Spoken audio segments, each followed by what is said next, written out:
자, 오늘은 교과서 74페이지 요약하며 읽기 함께 학습해 보도록 하겠습니다. 자, 학습 목표 함께 보도록 하실게요. 자, 학습 목표는 읽기 목적이나 글의 특성을 고려해서 내용을 요약할 수 있다. 요약하기 단원이잖아요. 자, 지난번 혹시 기억하시나요? 자, 읽기의 목적과 글의 특성을 고려해서 글을 요약하며 읽을 수 있다. 우리 살펴보았는데요. 정리 한번 해볼게요. 자, 글을 요약할 때는요, 요령이 있습니다. 첫 번째, 그 글의 목적이나 특성을 살펴보면 되는데요. 자, 이 글이 새로운 정보나 사실을 전달하기 위한 목적으로 쓰여진 글인가? 뭐겠어요? 설명문이겠죠? 자, 결국 같은 말일 수 있을 것 같아요. 정보를 전달 목적으로 쓰여진 글은 설명문의 특성을 가지고 있죠. 자, 이런 글은 어떻게 요약하면 좋냐면요. 이런 글은요. 설명하는 대상이 무엇인지를 중심으로 내용을 요약하면 좋겠죠. 자, 두 번째, 이 글이 누군가를 설득하기 위한 목적으로 쓰여진 것인가? 주장하는 글이겠죠. 자, 설득하는 목적으로 쓰여진 글은요. 주장하는 글의 특성을 가지고 있죠. 결국 선생님 보기엔 같은 말인 것 같아요. 자, 그래서 이런 거 다른 말로 논설문이라고 하죠. 자, 논설문을 읽으면서 요약할 때는요. 그 글이 주장하고 있는 바가 무엇인지, 그 근거가 무엇인지를 중심으로 요약하시면 됩니다. 세 번째, 문학 파트. 자, 독자에게 감동을 주는 것을 목적으로 쓰여진 글. 자, 이야기 글이라고 볼 수 있을 것 같아요. 이런 글은요, 우리 마인드맵 활동을 통해서 이미 하고 있는데요. 자, 인물이나 사건이나 배경을 중심으로 그 글을 요약한다. 자, 잊지 마세요, 여러분. 요렇게 요약을 하시면 될 것 같습니다. 그러면 자, 교과서 한번 76페이지 보도록 할게요. 여러분이 보고 있는 교과서랑 조금 다른데요. 선생님 거에서는 그림이 빠져 있네요. 자, 이해와 탐구. 요약은 글의 중심 내용을 간추려서 정리하는 활동이다. 그래서 읽기의 목적.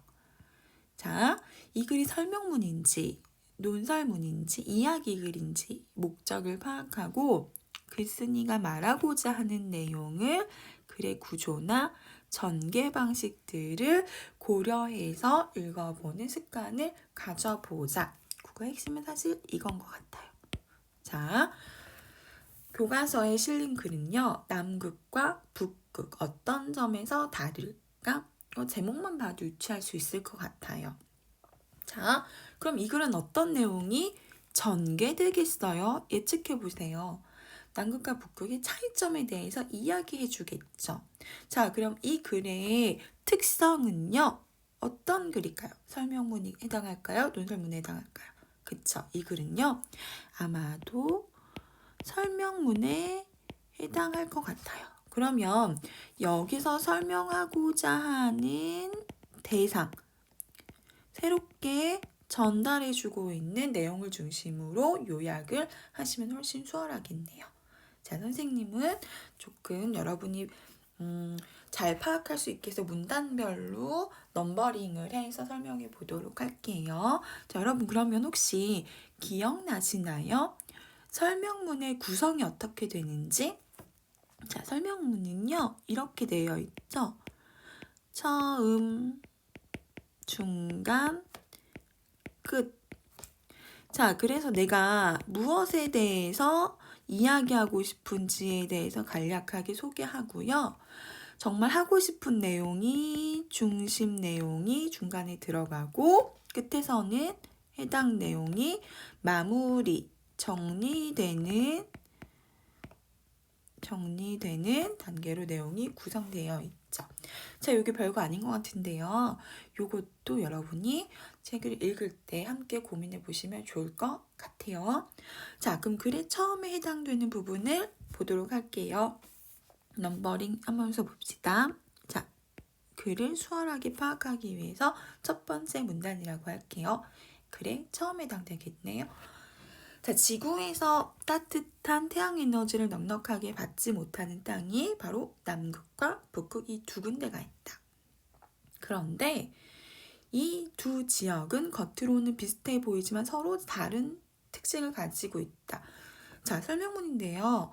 무엇에 대해서 이야기하려고 하고 있어요? 그쵸, 바로 나오죠. 제목에도 나왔잖아요. 에너지를 받지 못하는 땅이 두 군데가 있는데 바로 이 남극과 북극이다. 자, 설명하고자 하는 대상에 대한 소개가 나오겠네요. 자, 그런데 이 둘은요, 중심 문장 찾아볼게요. 이미 밑줄 그어 있긴 한데요. 겉으로는 비슷해 보이지만 사실은 서로 전혀 다른 특징을 가지고 있다. 그럼 생각해 보세요. 자, 여기까지가 이 글의 처음으로 볼게요. 그러면 그 다음 전개되는 글에서는 어떤 내용이 소개되겠어요? 남극과 북극의 전혀 다른 특징에 대해서 소개하도록 하겠죠.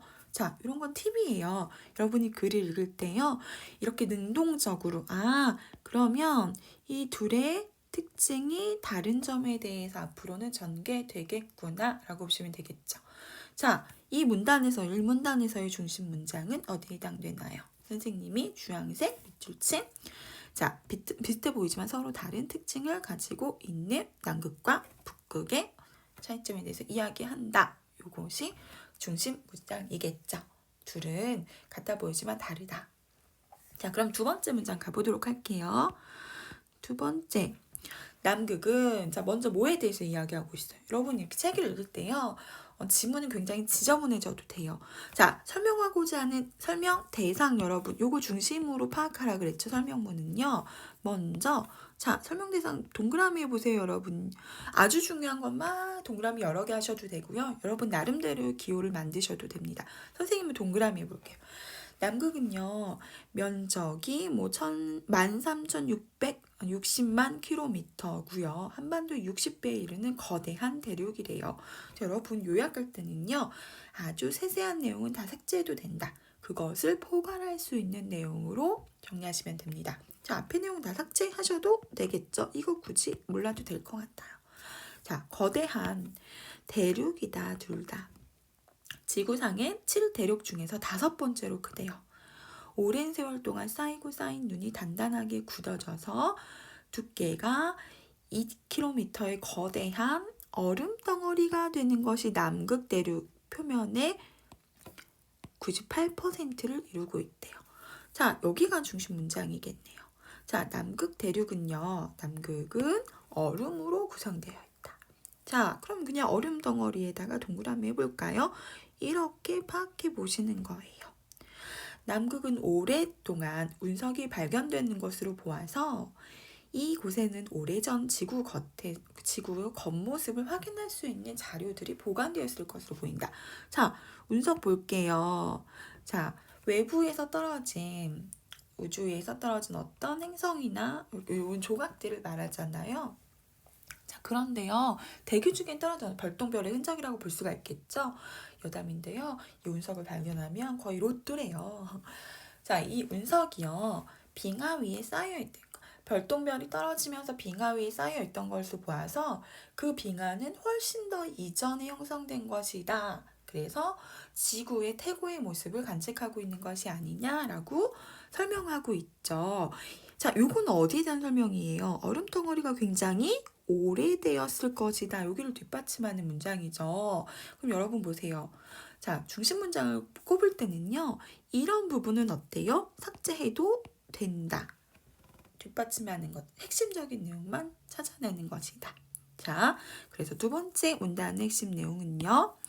자, 이 남극은 거대한 대륙으로 이루어져 있으며 얼음 덩어리로 이루어져 있다 정도가 핵심 내용이겠네요. 자, 세 번째 문단 가보도록 합시다. 자, 세 번째 문단을 보시면 여러분 여기에 내용의 전개 방법을 여러분이 좀 보시면 돼요. 자, 반면에 라는 내용이 나왔어요. 선생님은요, 이런 거 나오면요, 막 색깔 있는 볼펜으로 막 이렇게 표시하면서 읽었던 것 같아요. 반면에. 자, 이 연결어가 나오면 앞에 있는 내용과 내용이 반대되는 내용이 나오겠죠. 자, 앞에서 남극에 대해서 이야기했잖아요. 그럼 이번엔 보나마나 뭐에 대해서 얘기하고 있겠어요? 자, 북극이겠죠. 자, 북극에 대해서 설명하는 대상인가 동그라미 해볼까요? 아시아와 아메리카 대륙을 둘러싸인 거대한 북극해를 말한다.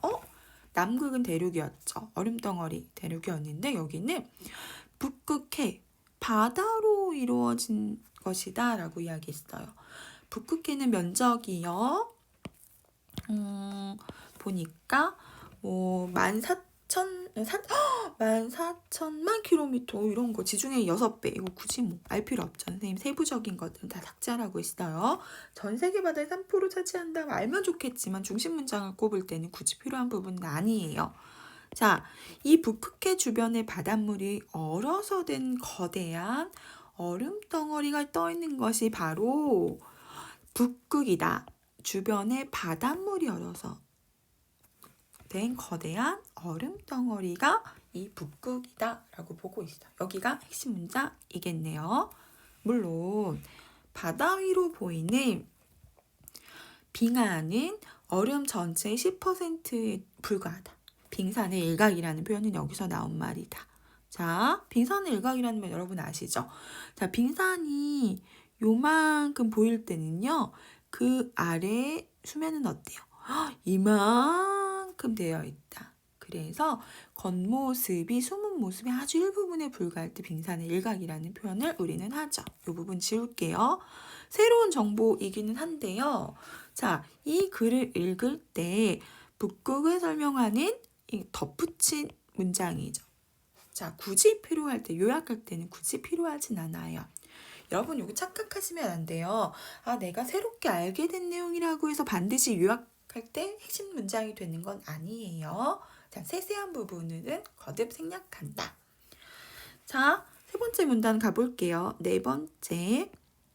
자, 이처럼 이런 연결어가 나오면 어때요, 여러분요? 자, 앞의 내용을 정리해주는 부분에 해당하지 않을까요? 그래서 이런 연결어는요, 선생님은 잘 챙겨두었어요. 이처럼 서로 다른 지역적인 특성에 대해서 앞에 설명했죠. 두 지역의 기후 조건에도 영향을 미친다. 그럼 여러분 볼게요. 지금 앞부분에서는 남극과 북극의 지역적 특징에 대해서 이야기했죠. 그러면 지역적 특징이 기후 조건에도 영향을 미친대요. 그럼 앞으로는 뭐에 대해 설명하겠어요? 기후 조건에 대해서 설명을 하겠죠. 실제로 그런가 한번 보도록 합시다. 남극과 북극 가운데 어디가 더 추울까? 물론 남극이 훨씬 춥다. 답이 나왔네요. 자, 남극이 훨씬 추운데요. 육지는 바다에 비해 쉽게 데워지고 쉽게 식는다. 과학 시간에 비열 이런 거에 대해서 배웠을 거예요. 자, 남극은 이러한 육지가 밑에 있어서 남극은 땅으로 이뤄진 덩어리라 그랬잖아요. 육지가 밑에 있어서 한겨울에 해당하는 8월 말 무렵이면 높은 곳에서는 기온이 영하 70도까지 내려간대요. 좋은 정보이긴 하지만 내용을 요약할 때는 너무 세부적인 내용이죠. 자, 역사상 최저 기온은 영하 39도였다. 좋은 정보였는데 세세해요. 이런 것들을 삭제할게요. 이러한 기후 조건 때문에 남극에는 연구를 목적으로 이주하는 사람들 외에는 원주민이 없다. 자, 기후 조건에 영향을 미친 이 특징에 대해서 본대요. 자, 이런 지역적인 특징. 육지로 되어 있기 때문에 자, 쉽게 데워지고 쉽게 식는 성질 때문에 한겨울에는 굉장히 춥다. 그래서 남극에는 북극보다 남극은 훨씬 더 춥고요. 이러한 기후 조건으로 원주민이 생활하기에 어렵다. 여기가 중심 문장일 것 같아요. 자, 앞부분은요, 중심 문장이 아예 한 문장으로 되어 있을 때는 굉장히 뽑아내기가 쉽죠. 근데 여기서는요, 이렇게 산발적으로 부분적으로 나와 있어요. 이럴 땐 여러분이 찾아가시면서 해야 돼요. 아, 남극은 훨씬 추운데요. 밑에 육지가 있어서 춥구나. 육지가 밑에 있어서 남극은 굉장히 춥고 원주민이 없다. 이럴 때는 내용을 선생님이 다시 재구성해야 된다 그랬죠. 이럴 땐 써볼게요. 자, 위에 3문단까지는 한 문장으로 우리가 찾을 수 있었기 때문에 선생님 굳이 쓰진 않았는데요. 여긴 재구성해야 되기 때문에 이 부분을 가지고 재구성한 걸 써볼게요. 남극은 육지가 밑에 있어서 어떻게 하면 돼요? 자, 훨씬 춥고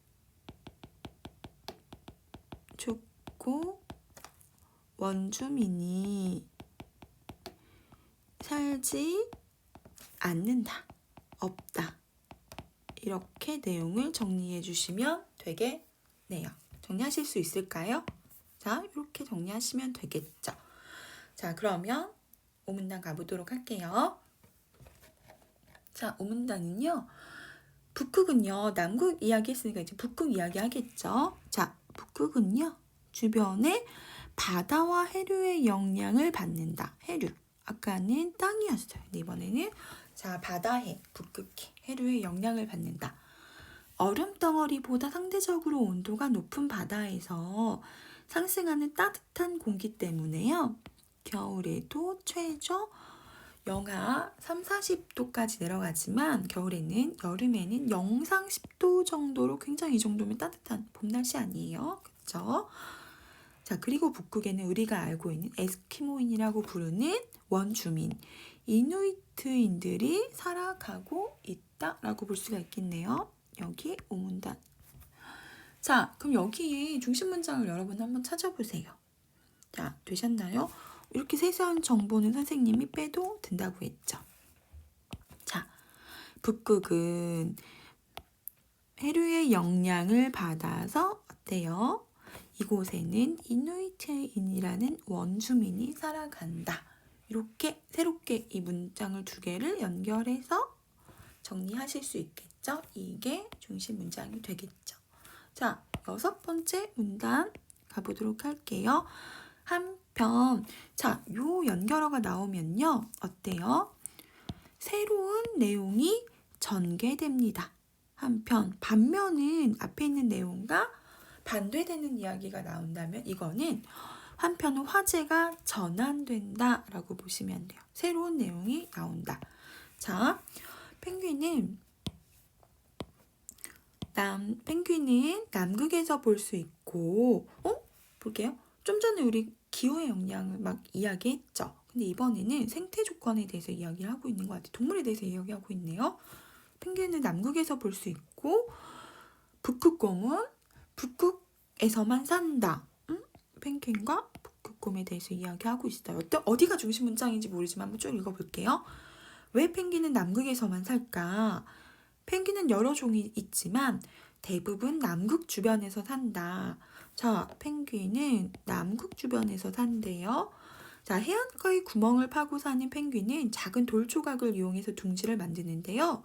얼음으로 이루어진 들판에서 구할 수 있는 돌 조각은 햇빛을 흡수해서 체온을 따뜻하게 유지할 수 있게 해준대요. 펭귄이 주로 남극에 사는 이유는 남극이 아메리카 대륙에서 분리되기 전에 살던 조류의 일부가 적응하느라고 펭귄으로 진화한 것이다 라고 보고 있어요. 자, 그러면 여러분 한번 보도록 할게요. 중심 문장을 찾아보도록 할게요. 중심 문장, 뭐에 대해서 이야기하고 있어요? 이 문단에서는요. 펭귄에 대해서 이야기하고 있죠. 자, 펭귄은요. 남극에서 사는데요. 자, 이 펭귄이 어떻게 남극에서 살게 되었을까에 대해서 이야기하고 있죠. 이 펭귄이 남극에서 사는 이유는 대륙이 분리되기 전에 살았던 조류가 적응해서 펭귄으로 진화한 것이다. 이 부분을 정리하면 중심 문장에 해당되겠네요. 여러분 볼게요. 우리가 지난번에 정리할 때 요약하기 전략 보셨죠? 기억나시나요? 삭제하는 불필요한 내용을 이렇게 여기는 굳이 넘치는 정보야, 세부 정보야, 이것까지는 필요 없어. 삭제하는 방법도 있고요. 선택. 여기는 핵심 내용인 것 같아. 선생님이 밑줄 치고 선택했죠. 동그라미 하고. 그 다음에 너무 세부적인 내용은 그것을 포괄하는 일반화. 상위 개념으로 정리하시고요. 한 문단으로 정리할 수 없는 것들은 내가 새롭게 재구성해서 이야기를 요약한다. 이 부분이 바로 거기에 해당할 것 같아요. 자, 한 문장으로 꼽을 수 없지만 이 부분들을 내가 한꺼번에 정리해서 그럼 어떻게 읽어볼게요. 자, 중심 문장을 뽑으면 어떻게 될까요? 펭귄은 남극에서만 산다. 펭귄은 남극의 아메리카 대륙에서 분리되기 전에 살던 조류가 지난 것으로 보인다. 이렇게 정리하시면 되겠죠. 자, 실문단 가보도록 할게요. 자, 반면이라는 접속어 나왔어요. 그러면 여러분 어때요? 여기 앞에 있는 내용과 다른 내용이 나오겠죠. 앞에서 남극 이야기 있으니까 이번에는 어디에 대해서 얘기하겠어요? 그쵸? 북극에 대해서 이야기하겠죠?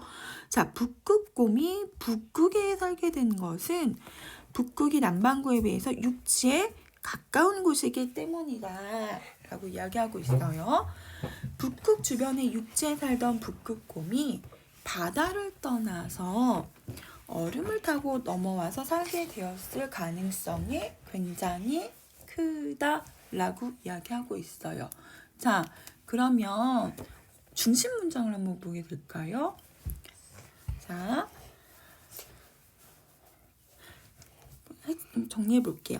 마저 더 읽어볼게요. 북극 주변의 육지에 살던 곰이 바다에 떠다니는 얼음을 타고 넘어가서 살게 되었을 대륙을 타고 가서 얼음을 타고 가서 살게 되었을 가능성이 크대요. 지금도 유빙을 타고서 떠다니는 빙하 조각이죠. 자, 북극곰이 있다고 하니 북극해 주변의 얼음덩어리는 북극곰의 이동수단이 될 수 있다. 그렇지만 북극곰이 얼음덩어리를 타고 남극 대륙까지는 이동할 수 없을 것이다 라고 보고 있어요. 자, 밑에 있는 정보는요. 자, 굳이 이 핵심 문장과는 필요 없는 부연 설명 부분이죠. 이런 부분은 과감하게 삭제해 보도록 할게요. 중심 문장만 찾아보도록 할게요. 자, 여기서 핵심 내용은 이거겠죠. 북극곰은 북극에만 산다. 자, 이유는 북극곰이 북극에 살게 된 까닭은 뭐래요? 북극 주변의 육지에서 살던 곰이 바다에 떠다니는 얼음을 타고 넘어가서 살게 되었을 가능성이 큰 것으로 보인다. 이 부분이 중심 문장에 해당이 되겠네요. 자, 그러면 8번째 문단 보도록 할게요. 자, 보통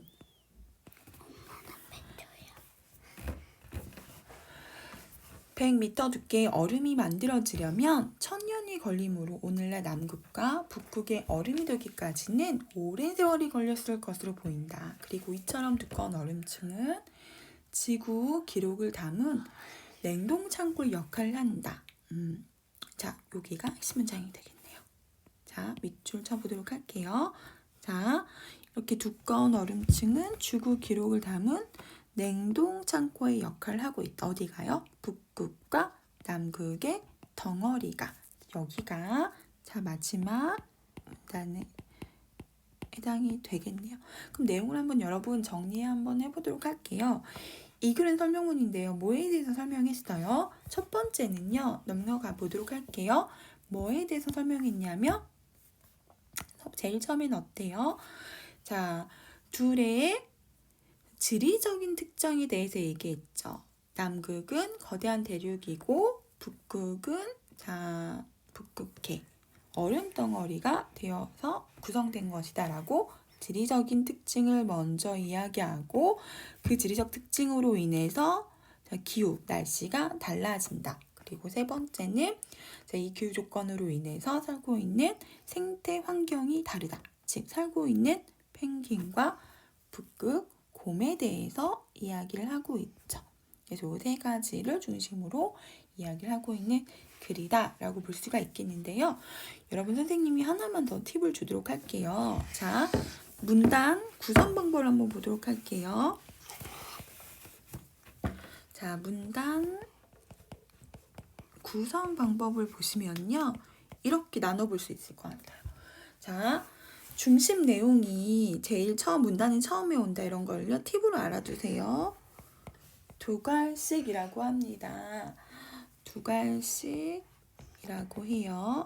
자, 문단에서의 중심 내용이 문단에 제일 처음에 오는 경우 두 갈씩이라고 하고요. 머리 두자 써서 두 갈씩이에요. 자, 미갈씩은요. 다리 밑자 맨 끝에 온다. 중심 내용이 문단의 맨 끝에 오는 경우를 미관식이라고 해요. 대체로 이 두 가지가 가장 많이 사용되는 방법인데요. 한번 보도록 할게요. 자, 8문단만 봐도 어때요? 중심 문장이 문단의 맨 마지막에 와 있죠. 자, 7문단은 어때요? 중심 문장이 문단의 가장 처음에 와 있죠.